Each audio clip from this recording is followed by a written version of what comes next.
Hello friends, ఈరోజు చూడండి నేను తెల్ల నువ్వుపప్పు తెచ్చుకున్నాను. అలాగే బెల్లం కేజీ ఫోర్ పీసెస్ కట్ చేసి పెట్టుకున్నాను. ఇవి కూడా కేజీ నువ్వుపప్పు. ఇవి 4 భాగాలు చేశాను. ఒక్కొక్కటి నేను అది మిక్సీ ఎలా పెట్టాలో నేను చూపిస్తాను. మిక్సీ పడతాను.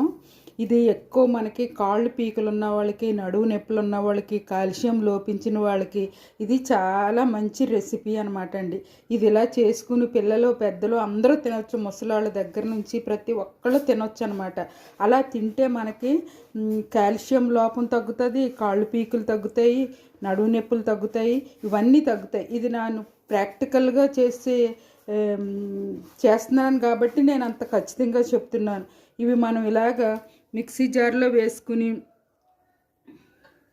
వేసుకుని మనం చూడండి, ఇవి ఇలాగా మిక్సీ జార్లో వేసుకుని వేయించక్కర్లేదండి. వేయించితే ఇందులో ఉన్న పోషకాలు అన్నీ పోతాయి. కాబట్టి ఇందులో ఉన్న పోషకాలు ఏమీ పోకుండా ఉండాలంటే మనం మిక్సీ పట్టేసుకోవాలి. ఇదంతా మొత్తం బెల్లం వేసి అది ఎలా మిక్సీ పౌడర్ అయిందో నేను చూపిస్తాను.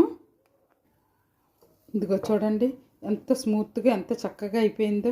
మనం చూడండి, ఇది ఆ పావు పీసు బెల్లం వేసాను, పావు ఇది వేసాను. ఇలా చక్కగా లడ్డు అయిపోతుంది అనమాట. మొత్తం ఇదంతా చేసి నేను మీకు చూపిస్తాను. ఇలా రోజుకొకటి తింటే మనకు ఆరోగ్యం చాలా బాగుంటుందండి. ఏ మందులు అక్కర్లేదు.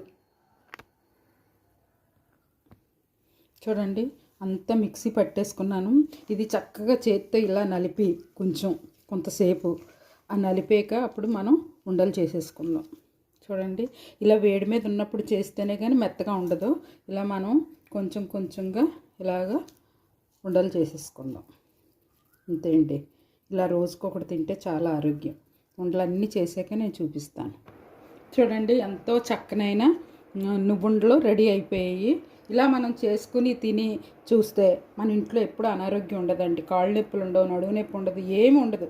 కాబట్టి ఇలా మీరు చేసుకుని తిని నా కామెంట్ రూపంలో తెలియజేయండి. ఓకేనా అండి? బాయ్. మరొక డిష్తో మళ్ళీ కలుసుకుందాం.